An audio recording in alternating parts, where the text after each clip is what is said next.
बोलिए सदगुरुदेव की जय। साहिब। कल मैंने सुषमना पर आपसे बातचीत की थी। जह जाना तह निकट है, रहा सकल घटपूर, बाड़ी गर्भ गुमानते ताते पड़ गयो तू। कुछ लोग सोचते हैं ये सुषमना क्या चीज है, इसमें जाना तो योगियों का काम है। नहीं नाना, सहजे सहज पाइए। हमारे शरीर में ऊर्जा का अगर कोई तंत्र है तो श्वास है। हम सबको ये बात ठीक से समझनी होगी। शरीर के अंदर 7 चक्र हैं, सब पर देवता है, अपना अपना काम कर रहे हैं। ये तो वेद विद भी है, ये उल्लेख तो धर्मशास्त्रों में भी आ रहा है। मूलाधार चक्र पर गणपति सर्व कार्य सिद्धक है। जब भी आदमी काम करता है शक्ति वहीं से पहले प्रारंभ होती है। शिशनिंदी पर प्रजापति ब्रह्मा स्वादिष्ठान चक्र, जहां प्रजापति ब्रह्मा और सावित्री जी है, वहीं से सृष्टि है। ये पूरा सिस्टम जो है संतानोत्पत्ति का ब्रह्मा जी द्वारा संचालित है। ये मैथुन सृष्टि है। तीसरा मणिपूर्वक चक्र नाभि में है, वहां विष्णु जी और लक्ष्मी जी है। पूरा सिस्टम भोजन डाइजेस्ट करने का, रक्त बनाने का, फिर पूरे शरीर में पहुंचाने का पालन करता, इसलिए विष्णु पालन करता, वो काम उनके जिम्मे है। हृदय में अनहद चक्र, द्वादश कमल, जहां शिव जी है, अहंकार के देवता है। मैं हूं, यह अहंकार है। इसी मैं से सब काम होते हैं।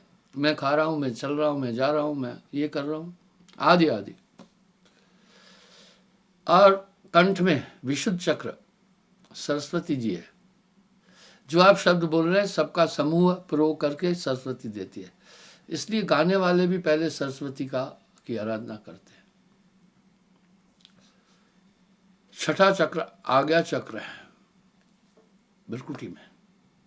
यहां आत्मदेव है, आत्म चेतना है, जो श्वास और सांस की, श्वास उच्छ्वास की क्रिया कर रहा है। ये श्वास से ही पूरा शरीर चल रहा है। और ये श्वास नाभि में पहुंच जाती है, वहां 10 वायु बन जाती है। वायुओं का पूरा खेल है। जब भी किसी का देहावसान होता है तो हम लोग एक बात बोलते हैं, कहते हैं भैया इसके प्राण निकल गए, या कभी कभी यूं भी कहते हैं धर्मराय इसके प्राण निकाल के ले गया। प्राणों में आत्मा का वास हो गया है। प्राणेन धरे थे जीवेशु, ये आत्मा जिस दिन से प्राणों में रमी, इसकी संज्ञा जीव है और बंधन में पड़ी। आप देखें, शरीर के जितने भी अंग हैं, कर्म ज्ञान इंद्रियां हैं, सूक्ष्म इंद्रियां हैं, सबका पोषण और संचालन श्वास द्वारा हो रहा है। हम सब इस बात को सिद्धांत रूप से स्वीकार भी करते हैं कि आत्मा ही शरीर की शक्ति का स्रोत है। लेकिन कभी भी कोई ये जानने की चेष्टा नहीं करता है कि आत्मा किस सिद्धांत से शरीर में शक्ति दे रही है। वो प्राणों में दे रही है। और ये प्राण हम ईंडा पिंगला 2 नाड़ियां इनसे लेते हैं। एक टाइम पर एक नाड़ी चलती है, बाएं ईंडा, दाहिने पिंगला, मध्य सुषुम्ना हुई, और ये निरंतर चल रहा है। एक टाइम पर एक नाड़ी चलती है। मेरी अभी ईंडा नाड़ी चल रही है, पिंगला बंद है। आप भी देख सकते हैं,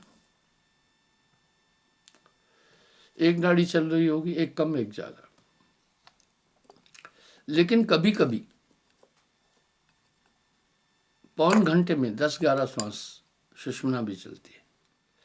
इस प्रकार से ये श्वासाओं की प्रक्रिया कौन कर रहा है? आत्मदेव आज्ञा चक्र में एक चेतना श्वास ले रही है, सीधी सी बात है। श्वास खुद नहीं चल रही है, एक हैबिट बन गई है, वो सीधा नाभि में जा रही है। जैसे हम सब चलने की हैबिट है, सोचते जाते हैं, देखते जाते हैं, बात करते जाते हैं, तो भी हमारे पांव चलते हैं। इसी प्रकार श्वास खुद नहीं चल रही है, आत्मदेव श्वासों का संचालन कर रहा है। ये श्वास आत्मदेव चला रहा है। इस तरह जब ये श्वास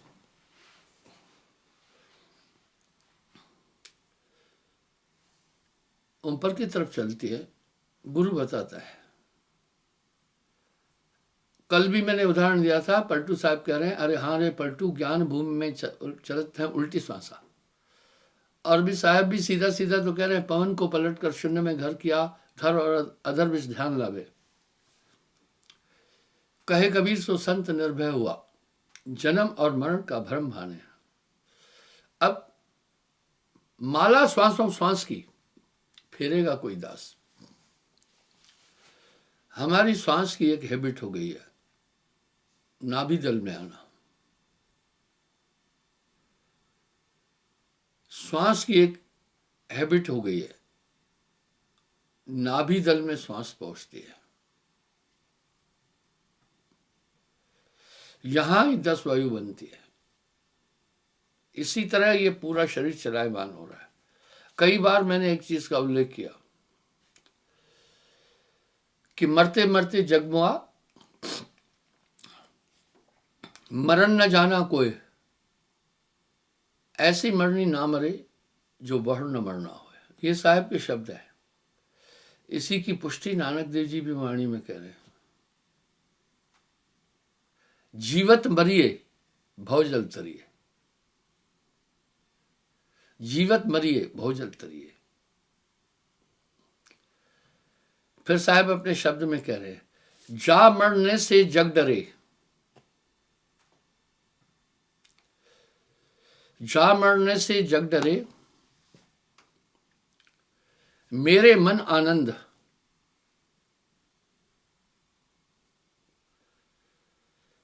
जा मरने से जग डरे, मेरे मन आनंद, कब मरहूं कब पावहूं पूर्ण परमानंद। ये क्या जीवित मरने का मतलब ये थोड़ी है कि रेल के नीचे कट के मरना है। जीते जी मरने का मतलब ये थोड़ी है कि फांसी लगा के मरना है। ना ना ना, मृत्यु की प्रक्रिया क्या है? श्वास देह से विच्छेद करना। इसलिए जब आदमी की मौत हो जाती है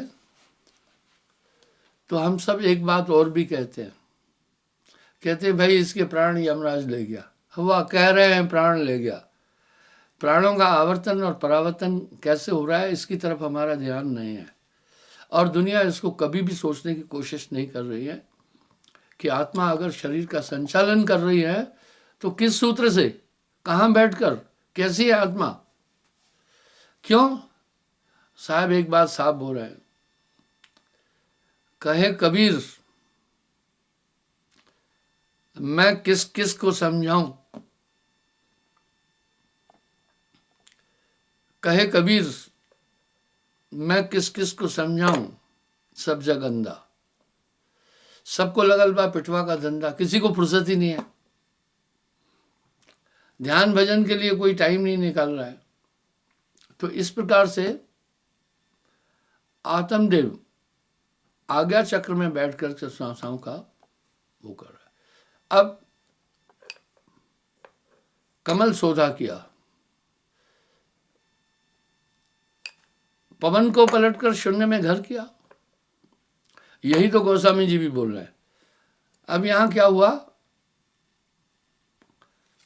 श्वास कंसंट्रेशन से ही ऊपर जाएगी, गुरु विधि बताएगा। ये सहज मार्ग है।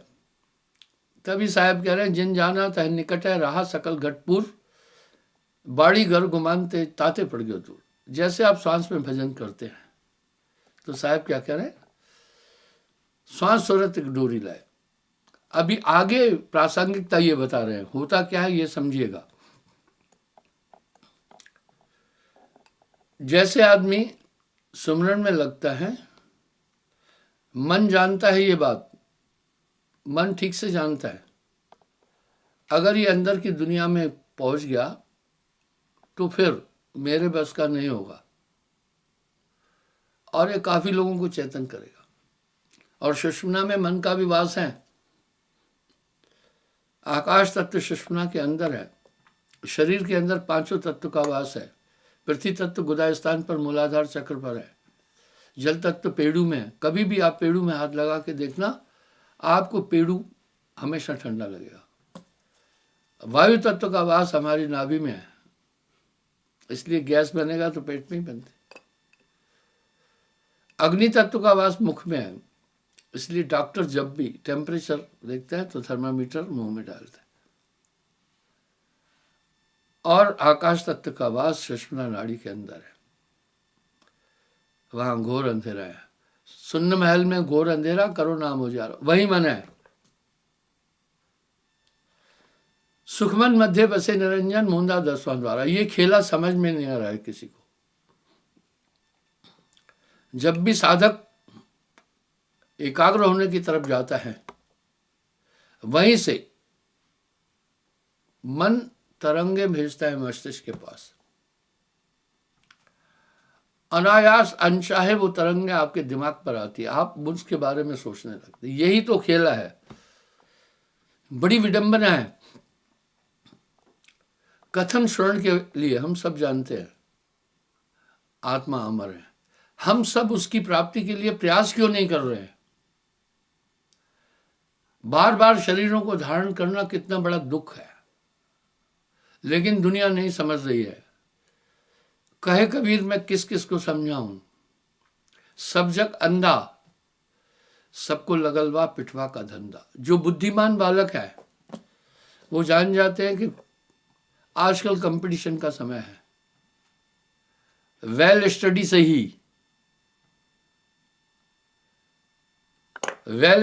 ही हम अच्छा रिजल्ट प्राप्त कर सकते हैं। इसलिए जुट जाते हैं, वो जुट जाते हैं। यहां साहब भी एक शब्द कह रहे हैं, जिन खोजा तिन पाया, गहरे पानी पैठ, मैं बूढ़ी बूढ़न डरी रही किनारे बैठ। तो सबको मन बाहर उलझा रहा है। क्या साहब की चेतावनी है, कितने सहज शब्द है। आप वेल कंसंट्रेट होकर के जब आप सुमरन कर रहे हैं, सभी चीज उसमें आ जाएगी। कितनी सरल भाषा का प्रयोग किया है कबीर साहब ने। या विध जो कोई मन को लगाए, मन के लगाए प्रभु को पाए। जैसे नटवा चढ़त बांस पर, नटनी ढोल बजाए। वाह। जैसे माताएं बहनें जल भरने जाती हैं, जैसे कामिनी जाए कूप पर, कर छोड़े बतलाए। आपन रंग रचे सखियन सब संग, सूरत घड़े पड़ रहा है। आगे साहब क्या कह रहे हैं, खावता पीवता जागता सोता, कहे कबीर सो रहे माई। और नानक देव जी क्या बोल रहे हैं पता है, नाम खुमारी नान का चढ़ी रहे दिन रात, तब अजपा बन जाएगा, ऑटोमेटिक हो जाएगा। कैसे ऑटोमेटिक हो जाएगा? आप ऑटोमेटिक श्वास ले रहे हैं, आप श्वास ले रहे हैं और नाभि में पहुंचा रहे हैं, ऑटोमेटिक आप सब काम कर रहे हैं। तो खावता पीवता, खावता पीवता जागता सोवता, कहे कबीर सो रहे माई। आगे साहब कह रहे हैं, उसके बाद फिर विलग नहीं होता है, एक कुमारी बनी रहती है। इसको अजपा स्थिति बोलते हैं। आप चाहे नहीं जपें तभी भी वो उधर ही चलती रहेगी सांस आपकी। अब जब वहां ऐसा होता है, पहले तो मन बड़ी धुंध मचाता है, धीरे धीरे साधक बैठे बैठे समझ जाता है। और यहां भी साहब एक शब्द चेतावनी का कह रहे हैं, बनत बनत बन जाई। वाह, बनत बनत बन जाई, साहब के द्वारे लग रहे भाई। तो जब ये वृत्ति बन जाती है, अब वो श्वास में सुमरन कर रहा है, कहे कबीर सुधियो राखो जो सुई बिच डोरा। हम सुई में जब डोरा डालते हैं बहुत कंसंट्रेट होते हैं, बस उस समय फिर क्या होता है, सबसे पहले एकाग्रता बहुत बड़ी चीज है। मैं लोगों से हमेशा एक प्रार्थना करता हूं, दिव्य दृष्टि आपके ध्यान के अंदर है, ध्यान धर देखिया। अब साहब इसकी पुष्टि तो कर रहे हैं, सूरत से देख सके वह देश, सूरत यानी कंसंट्रेशन। तो साधक जब इस प्रकार जब सुमरन लगा रहता है, नाम खुमारी नान का चढ़ी रहे दिन रात, तो ऑटोमेटिक सांसें ऊपर की तरफ चलने लगती है। क्या बात है, पलटू साहब ने एक ही शब्द में तो पूरी बात कह दी। अरे हाँ रे पलटू, ज्ञान भूमि के बीच चलते हैं उल्टी सांसा। अब जब ये पूरा नेचुरल है, पूरे शरीर की ऊर्जा श्वास थी, श्वास ऊपर चली गई, मामला खत्म। ज्ञान गुदड़ी में भी साहब ने इस तथ्य को बहुत साफ साफ बोला है। तो जैसे आप स्मरण करते जाएंगे, ऑटोमेटिक ये चीज होती जाएगी, ऑटोमेटिक होती जाएगी। बड़ा साफ दिशा दी है साहब की वाणी में, कहीं पर प्रतिरोध और कंट्राडिक्शन नहीं है। अब साधक को एकाग्रता एक आनंद है, आनंद हमारी आत्मा की वृत्ति है। जब वो आनंद मिलने लगता है, कबीर जाने संत जन सुमरण समकस ना है, तो फिर दुनिया के आनंदों की तरफ से उसका ध्यान हट जाता है। जो सुख पाया नाम भजन में, सो नहीं लहा अमेरी में। अब वो कहां से आनंद आता है? आनंद तो हमारी आत्मा की वृत्ति है। जैसे जल की वृत्ति शीतलता, अग्नि की वृत्ति ऊष्मा, चाहे चंदन की लकड़ी भी डालना, जब जलेगी ऊष्मा देगी। वायु की वृत्ति स्पंदन,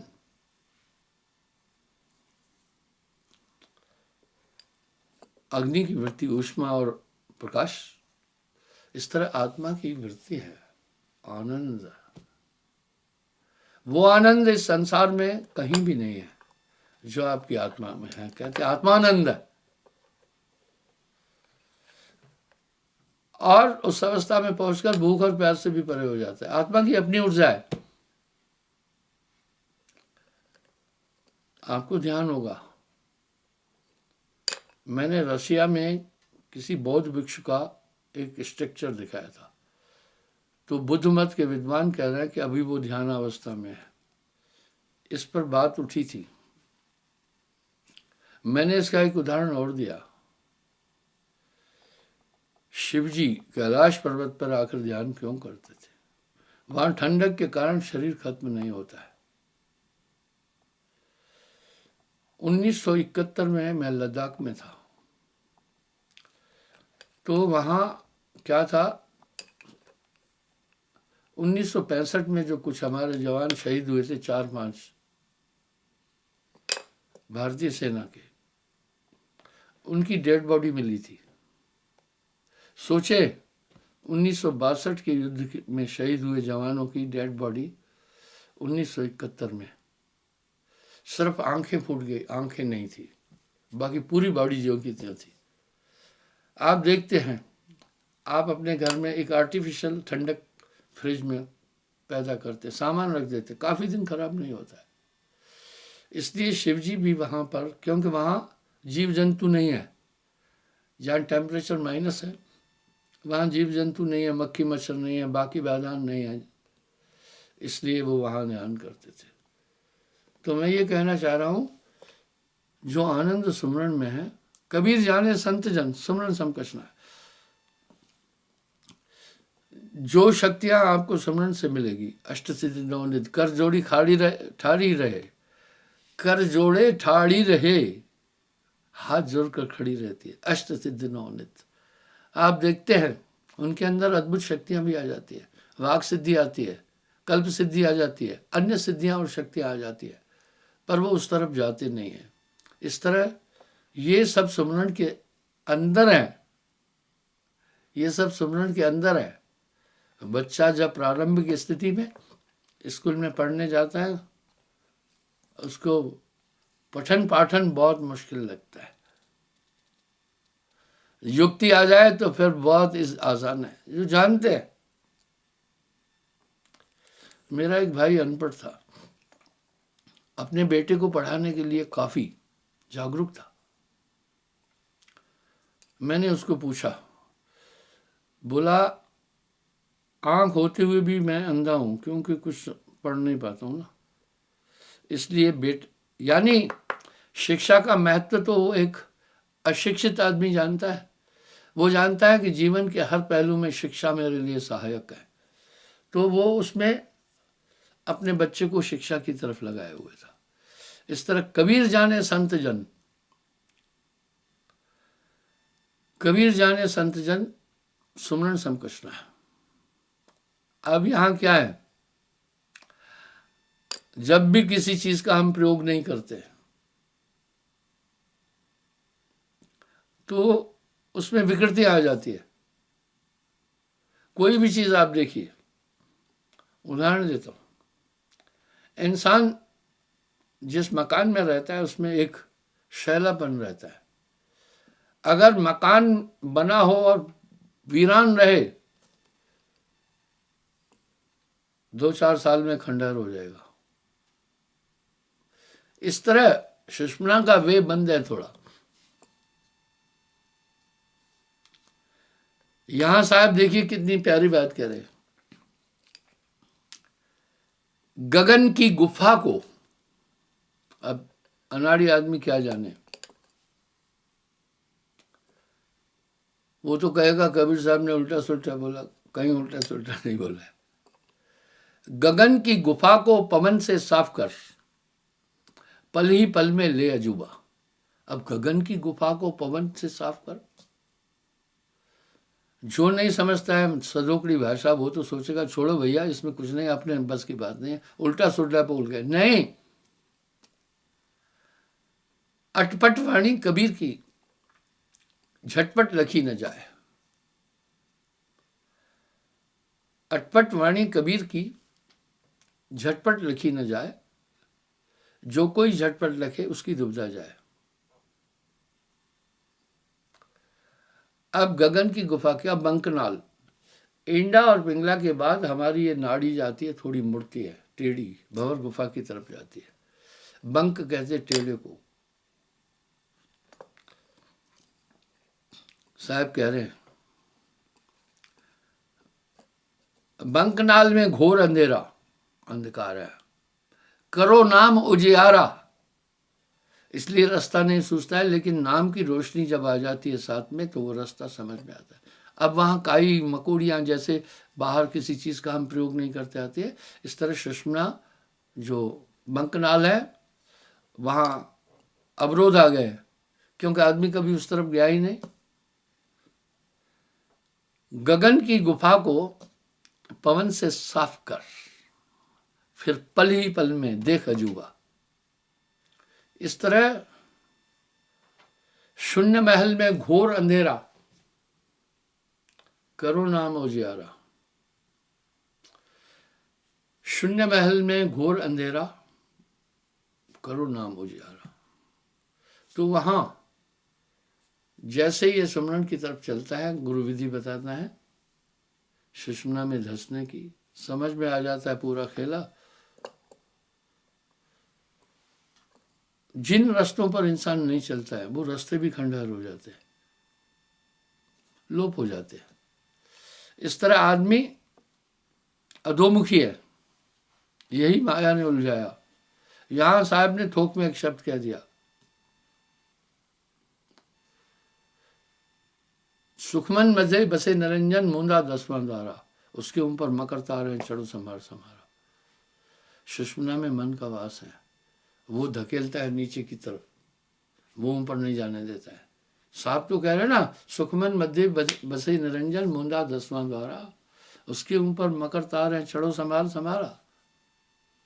और साहब वाणी में फिर क्या बोल रहे हैं, कुंजी बताए दूं मैं ताला खुलन की, करो रे जतन सखी साहब मिलन की। जब इन सदोकड़ी भाषाओं को लोग नहीं समझते हैं तो क्या कहते हैं, अटपटे। इसलिए ये सुमरन के अंदर ये पूरी शक्तियां निहित है। वाह, कबीर जाने संत जन सुमरन सम का सुना है। तो बच्चा प्रारंभ की स्थिति में पढ़ने को बहुत बड़ा बोझ समझता है, लेकिन जब विद्ध हो जाता है, शिक्षित हो जाता है, शिक्षा का महत्व समझता है। मैंने उदाहरण दिया ना, एक बच्चा कलम यूं पकड़ा और यूं यूं लिखने लगा और खुश होकर मुझे कहने लगा,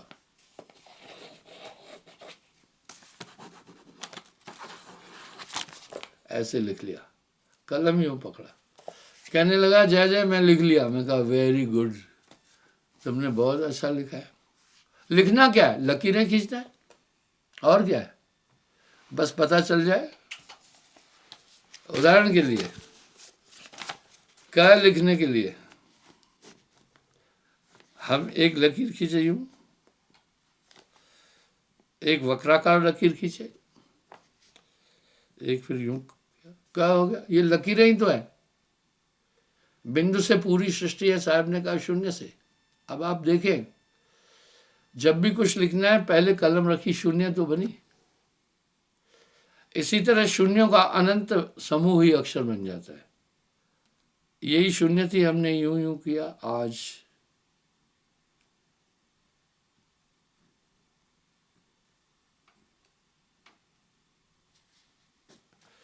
सीधी सी तो बात है, ये शून्य का समूह है। शून्य में रचो संसारा, शून्य का है खेल सारा।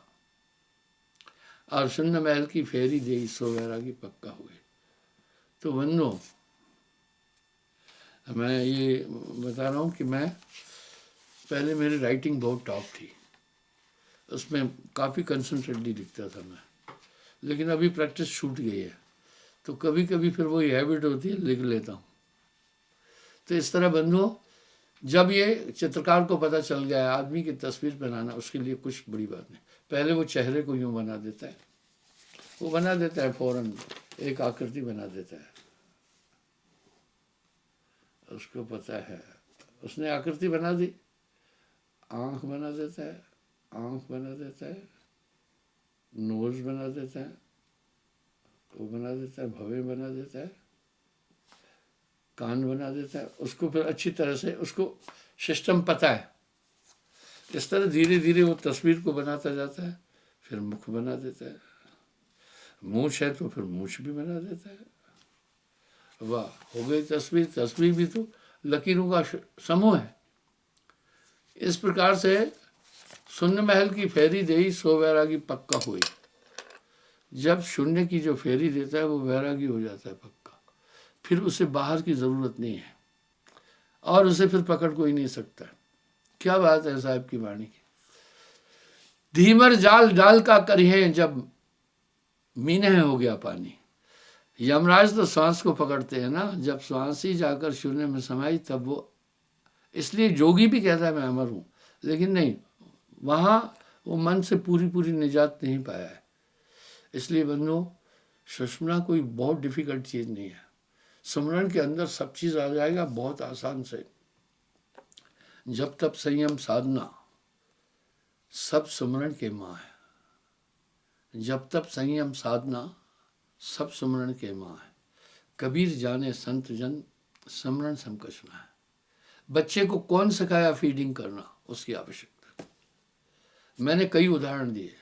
कछुई अपने बच्चे रेत में देती है, और आपकी आत्मा के पास बहुत ताकत है, नॉर्मल नहीं आप, और ढक देती है फिर बालू से, ताकि जीव जंतु उस अंडे को नुकसान नहीं करे। अंडा मैच्योर हो जाता है, खुद बाहर निकलता है। खुद बाहर निकलने के बाद स्पीड में फिर समुद्र की तरफ बढ़ता है। उसको किसने बताया तेरा घर समुद्र में है? यही अनल पक्ष की बात है। वो रहता अधर में है, लेकिन वहीं उसकी माँ ने अंडा दिया, गिरते गिरते वो मैच्योर हो जाता है। मही डिगाया सुध तब पाया, जमीन पे टकराने से पहले ही वो वापस चलता है। यहाँ मोर आश्रम नहीं, सूरत संभाल चले पुनतहमा, मात पिता को आश्रम जयवा। अनल पक्ष तह लेन न आवे, उलट चीन निज घर सधाए। ऐसे जैसे अनल पक्षिन माही, ऐसे राजीव नाम गाई। जैसे अनल पक्ष है, पक्षियों में सबसे उत्तम, पहले हमारा देश का उत्तम पक्षी अनल पक्षी था, लेकिन वो दुर्लभ है, फिर हंस कर दिया गया था। हंस भी जल्दी नहीं दिखता है, अब मयूर है, मयूर तो दिख जाता है। तो इस तरह बंधुओं, ये सुमरण ऑटोमेटिक सुमरण सुषुम्ना को खोल देगा। साहब कह रहे, पवन को पलटकर शून्य में घर किया। वाह वाह, किससे पलटा? सीधा तो बोल रहे, सूरत के दंड से घेर मन पवन को, फिर उल्टा चले। धर और अधर विच ध्यान लावे, कहे कबीर सो संत निर्भय हुआ, जन्म और मरण का भर माने। इसलिए किसी शून्य समाधि की आवश्यकता नहीं, स्वयं हो जाता है फिर वो। क्षमा चाहता हूँ, कल पुनः मैं हाजिर हो जाऊंगा। साहब